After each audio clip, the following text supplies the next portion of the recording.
No programa Hora e a Vez da Pequena Empresa de hoje, você vai ver. Muitos empreendedores encontram dificuldades para planejar o futuro do negócio e rever as estratégias. Mas como delegar melhor a sua empresa? Saiba mais com as dicas dadas pelos professores Dalton Vieste e Rubens de Araújo.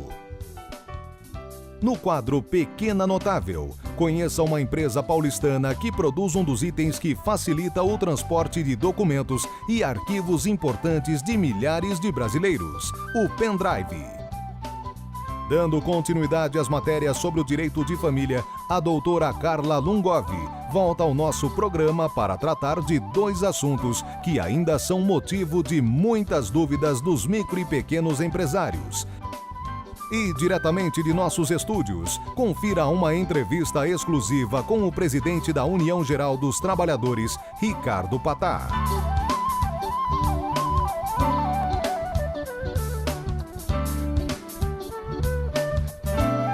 Você sabia que o identificador de chamadas telefônicas foi criado no Brasil? E que a injeção eletrônica Flex Fuel, que opera motores tanto com etanol quanto gasolina, também foi desenvolvida em nosso país? Se somos mundialmente respeitados, por que comprar produtos importados? Compre produtos fabricados no Brasil. O mercado interno cresce, sua empresa agradece, seu emprego permanece. Uma campanha do Sindicato da Micro e Pequena Indústria do Estado de São Paulo. Muitos empreendedores encontram dificuldades para planejar o futuro do negócio e rever as estratégias. Mas por que isso acontece?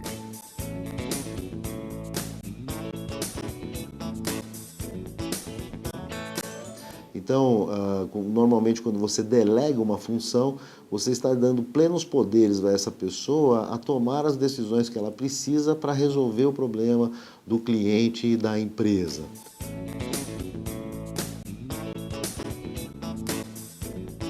Porque normalmente, quando se delega uma atividade, quando alguém ensina o trabalho para outro e diz para ele, olha, isso agora está com você, raramente se fala sobre o objetivo daquela atividade, raramente se fala sobre as expectativas, quais os impactos que aquela atividade gera no ciclo produtivo, gera para cliente, gera para os donos da empresa, enfim, para o negócio.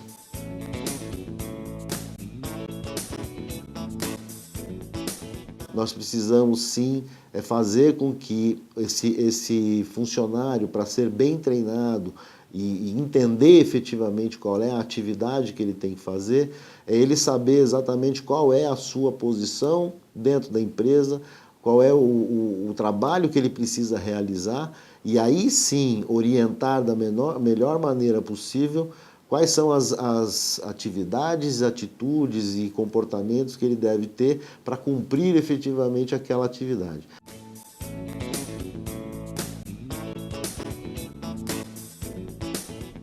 Tenha bastante confiança na pessoa que está ao seu lado, que está te ajudando. Treine essa pessoa, seja um coach dessa pessoa. Se você está realmente precisando que essa pessoa resolva um problema, esteja sempre junto dela, faça com que esse funcionário use efetivamente o tempo todo, fale o tempo todo a filosofia da empresa, que ele repita isso o tempo todo, permitir que ele personifique efetivamente os trabalhos da empresa. Quando você está fazendo alguma coisa pela empresa, muita gente se sente a própria empresa. Então, deixar que ele se sinta a própria empresa, principalmente quando você precisa delegar e você precisa de flexibilidade para poder cumprir com todas as suas atividades, é importante deixá-lo fazer isso, se personificar e poder entrar efetivamente nas atividades que ele realmente possa resolver. Com as dicas dadas pelos professores, você poderá analisar quais são os melhores métodos de delegar a sua empresa e contar com a parceria de todos os seus funcionários.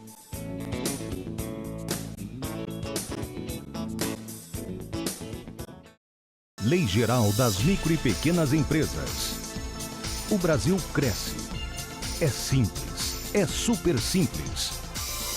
O Sindicato da Micro e Pequena Indústria do Estado de São Paulo apoia esta ideia.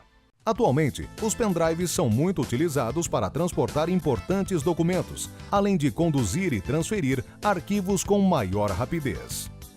Para lidar com a competitividade do mercado, o empresário precisou trazer um produto mais inovador. A gente é do mercado de comunicação, do mercado voltado à propaganda, à promoção. E a gente percebe no mercado específico de brindes uma carência grande de materiais criativos, de materiais interessantes, de materiais customizados, voltados para o perfil do job, que a gente possa gerar produtos que atendam os briefings específicos dos nossos clientes. Então, o que a gente procura fazer é, dentro de um brinde, procurar desenvolver material criativo, material interessante. É isso que a gente procura fazer.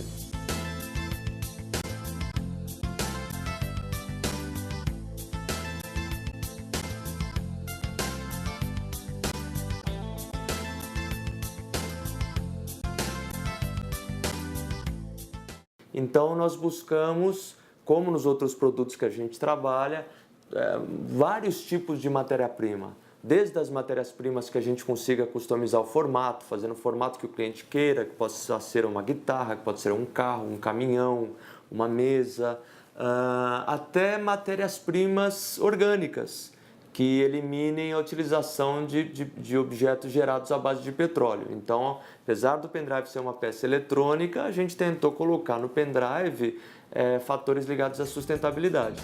Além dos pendrives, a empresa possui os mais variados tipos de produtos. Nós somos uma das empresas referências dentro do mercado de brindes criativos e de brindes sustentáveis. A gente é muito solicitado pelo mercado. Então, com relação aos certificados, a gente procura usar madeira de origem controlada. Em alguns itens que são produtos mais voltados à área gráfica, existe um certificado que é o FSC, que a gente procura adotar em todos os materiais gráficos que a gente utiliza.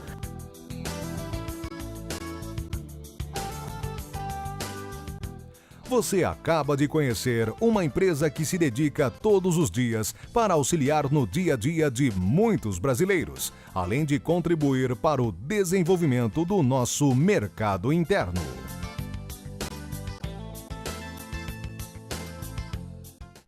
Dando continuidade às matérias sobre o direito de família, a doutora Carla Lungov volta ao nosso programa para tratar de dois assuntos que ainda são motivo de muitas dúvidas dos micro e pequenos empresários: a responsabilidade e a separação patrimonial.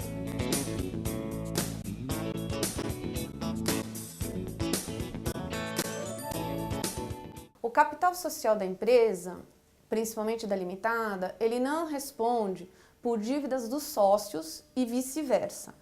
É claro que, não esqueçam que no programa anterior foi dito, não responde se a empresa teve uma atividade ilícita. Agora, se houve alguma fraude de um dos sócios, se houve má administração na empresa, se o administrador ou o sócio utilizou do bem da empresa para benefício próprio, ele vai responder, porque vai ser descaracterizada a personalidade jurídica da empresa e ele vai responder com bens pessoais.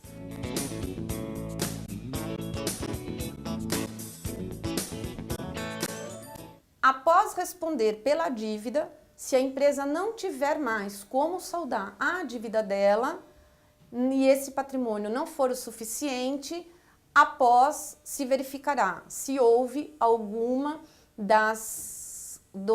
dos requisitos do artigo 50, ou seja, abuso de finalidade, fraude e má administração.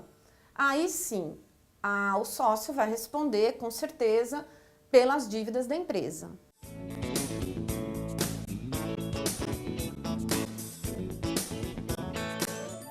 Você sabia que o identificador de chamadas telefônicas foi criado no Brasil? E que a injeção eletrônica Flex Fuel, que opera motores tanto com etanol quanto gasolina, também foi desenvolvida em nosso país? Se somos mundialmente respeitados, por que comprar produtos importados? Compre produtos fabricados no Brasil. O mercado interno cresce, sua empresa agradece, seu emprego permanece. Uma campanha do Sindicato da Micro e Pequena Indústria do Estado de São Paulo. Confira agora a mais uma entrevista no programa A Hora e a Vez da Pequena Empresa. Os tempos mudaram, os desafios são outros. Aqueles que se perguntam, será que a crise mundial vai chegar ao Brasil? E se chegar ao Brasil, vai afetar a geração de emprego? Vai afetar a empregabilidade? Vai afetar a economia? E para falar sobre o tema, o nosso convidado de hoje é o Dr. Ricardo Patá, presidente da UGT. É um prazer tê-lo conosco. Obrigado, Curi, é um prazer estar com você e com todos aqueles que estão nos vendo do outro lado da telinha. É um tema interessante esse que você está colocando para nós debatermos, discutirmos e colocarmos para reflexão de toda a sociedade, né? Que é interessante essa questão que nós estamos vivenciando hoje. Uma crise na Europa que o pessoal não imaginava, ninguém imaginava. É verdade. Mas até me permita, meu amigo Curi, fazer um prólogo. Por favor. Nós tivemos uma crise de 2008 e 2009. Você foi um daqueles que participou muito no sentido de privilegiar a pequena e microempresa. É verdade, mercado interno. Mercado interno de uma forma geral. E o Brasil, naquele instante, demonstrou assim, uma capacidade de fazer frente às adversidades que estavam ocorrendo, em especial começou lá nos Estados Unidos com aquela venda do mico, como diz, vendeu o imóvel e não tinha como pagar os que compraram e assim por diante. E realmente o Brasil saiu numa situação melhor do que a Europa, mas um pouco pior do que a China, do que a Índia, que tiveram um crescimento econômico naqueles anos muito mais importante que o nosso, que nós não tivemos em 2009, tivemos em 2010 e agora estamos em 2011. Naquele instante, todos nós, em especial os sindicalistas, acabou! Não mais esses empresários dos bancos ou os nossos financistas ou aqueles que dominam todo o nosso capital aprenderam e agora vão estar submetidos à sociedade. Era o discurso, Lembra era o discurso disso? do mercado. Meus amigos, minhas amigas, nada disso aconteceu. Voltou o problema. Quer dizer, enquanto nós não reestruturarmos toda a parte financeira mundial, nós sempre vamos estar reféns de problemas como esse. Então voltou, o argumento do problema é outro, e aí nós temos vários países da Europa com a sua dívida muito superior ao PIB, mas muito, 300% em relação ao PIB, como é o caso da Itália, a Grécia, então nem se fala e assim por diante. Então a situação está lá. E o Brasil? Isso, e Como o é que nosso nós querido ficamos? Brasil? O Brasil está preparado como estava em 2008. Nós estamos com as reservas acima de 300 e alguns bilhões. Na época era 200, lembra? É verdade. E nós estamos com uma atividade que nos últimos anos, e o governo Lula teve muita importância nesse particular. Nós temos um consumo interno muito intenso. E não lembra que não valorizavam muito isso? É verdade. Tinha uma época que o pessoal, não compra. Era só mercado internacional. Era né? só. Era globalização, Só. mercado externo. Aí acordaram a importância do mercado interno. E agora nós estamos vendo, então, um problema internacional grave. Nós estamos com um problema nos Estados Unidos que os republicanos não se entendem com os democratas. A gente reclama muitas vezes do nosso parlamento, ou de alguns parlamentos latinos, mas lá nos Estados Unidos o negócio está grave. O pessoal, por questões mesquinhas, estão fazendo o governo a perder credibilidade no mundo internacional de novo. É verdade. Muito bem. No Brasil, eu acho que em 2011 nós vamos ter um crescimento de 3%. Esse final de ano, Então, como é que você vê esse final de ano? o final de ano, nós vamos ver da área que eu conheço muito, eu sou comerciário, trabalho no supermercado desde 72. O comércio, e nesse aspecto o empresário do comércio tem esse tino, né, interessante, pode chover canivete, mas eles sempre contratam. Então é um mês que contratam realmente, você vai em qualquer loja, você tem plaquinha, procura-se, venha trabalhar conosco e assim por diante. Isso significa que a expectativa É de crescimento. de crescimento. E dezembro, normalmente, na pior das hipóteses, é 2,5 vezes a média dos meses anteriores. É o maior pico de vendas do ano. Não existe igual. Eu imagino que esse ano não vai ser diferente e nós vamos ter uma venda muito especial que vai passar, em relação ao ano passado, que foi grande, em relação a 2009, vai ser por volta de 5%, mais do que o crescimento do PIB. A venda de uma forma geral, mas em dezembro, em especial dezembro a dezembro. Então, eu tenho certeza que O brasileiro, ele é um povo maravilhoso. Ele não verdade, esquece, o ele vai brasileiro é comprar um maravilhoso. presente, vai comprar para a mãe, para o pai, para o filho, para a namorada e assim por diante. Vai ter muito consumo. Mas agora nós precisamos ver o que ocorre em 2012. Isso. Quais os Bom, desdobramentos? final de 2011, positivo, euforia, crescimento. Desafios de 2012. Quais são os desafios de 2012? Esses desafios são realmente interessantes porque a crise vai continuar. O Brasil está preparado, mas nós precisamos estar preparados. Até quando nós estamos preparados? Porque a questão também das importações, ela tem a questão das importações dos países com problema, e são as nossas queridas exportações, podem realmente trazer alguns problemas importantes para nós. Então, precisamos ver o que vai ocorrer efetivamente com os Estados Unidos, né? Os Estados Unidos continua sendo um grande importador. A China, da forma que está, na realidade, é um mercado que demonstra sua capacidade e na realidade, tem um componente fundamental para as nossas exportações. Mas a questão não fica isolada. China, Estados Unidos, tem uma interligação e muito próxima. Essa sinergia é fundamental. Em alguns momentos, ela é trágica. Em 2011, nós tivemos vários momentos onde as empresas reclamavam que queriam contratar trabalhadores e não conseguiam achar pessoas. Este cenário, na sua avaliação, 2012, vai se repetir ou você acredita que haverá um resfriamento, se é que se pode chamar assim, das oportunidades de emprego e desse crescimento econômico? Esse é um outro ponto, mas está interligado. Claro. É o ponto da nossa necessidade da qualificação. Está tudo interligado. E, infelizmente, 2012, a meu ver, talvez seja até pior que 2011, porque eu acho que 2012 vai ser melhor que 2011. Eu estava comentando de um cenário complexo, e é complexo, mas o Brasil, por conta desse consumo interno, e nós vamos conseguir novamente superar essas adversidades. E nós vamos continuar tendo o gargalo da mão de obra. Nós ainda não fizemos a lição de casa.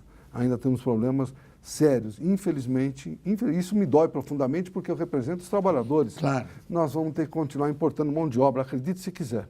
Esse é um problema grave e que nós, os atores sociais, representantes dos empresários, dos trabalhadores e da sociedade de uma forma geral, temos que buscar alternativas para fazer mudanças no sentido de liquidarmos com esse tema. Nós temos que dar oportunidade para as pessoas e precisamos dar para os nossos trabalhadores e trabalhadoras. O senhor hoje representa a terceira maior central sindical do país, que também continuará crescendo, acreditamos nós.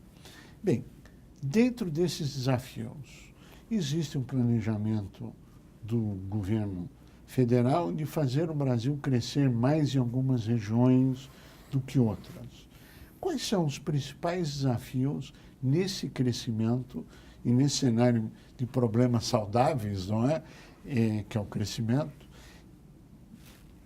Qual é o maior desafio, se é que você poderia elencar os principais desafios desse crescimento? É que, na realidade, nós percebemos o Brasil um país extraordinário, mas nós temos situações muito adversas ainda persistindo no Norte e no Nordeste. É verdade. Nós temos situações, por exemplo, da falta de água tratada em muitas, acho que na maior parte dos municípios do Nordeste do nosso país. Então, é fundamental que haja essa ponderação sua, venha ao encontro daquilo que eu penso também. A presidenta efetivamente tem que demonstrar uma possibilidade de equilibrar o nosso país, né? Nós temos que sair um pouco do Sudeste, dessa riqueza que nós temos, e ir para lugares que podem dar uma riqueza maior. A questão do Nordeste, por exemplo, tem uma possibilidade extraordinária no turismo como nenhum outro lugar do Brasil tem. Mas nós precisamos efetivamente ver de que maneira estruturante nós vamos dimensionar as necessidades do trabalho. Então, a questão de portos, aeroportos e todas aquelas questões de infraestrutura têm que ser tratadas, e temos aí a Copa do Mundo e as Olimpíadas. Então, são elementos importantes onde o Brasil, com certeza, tem que canalizar os seus esforços, os seus recursos e a sua vontade, juntamente com a sociedade, de uma forma geral, para fazermos bonito. Então, temos todas as questões a nosso favor. Depende exclusivamente da boa vontade de alguns políticos, né? Porque aqueles que pensam no umbigo, acho que não é hora mais, acabou. Chegou o momento de sermos brasileiros, de governarmos de forma republicana e temos o nosso país para todos, como é o slogan do governo passado, e não de alguns espertalhões. Dentro desse cenário, indiscutivelmente, as medidas macroeconômicas, macroprudenciais, etc., passam por decisões políticas. Nós estamos assistindo na grande imprensa grandes debates, grandes desafios. E o senhor acredita que a classe política está cada vez melhor e a parte ruim é que está vindo para a imprensa, coisa que não acontecia no passado, a falta de informação, ou o senhor acredita na deterioração da classe política e que está vindo mais para a imprensa?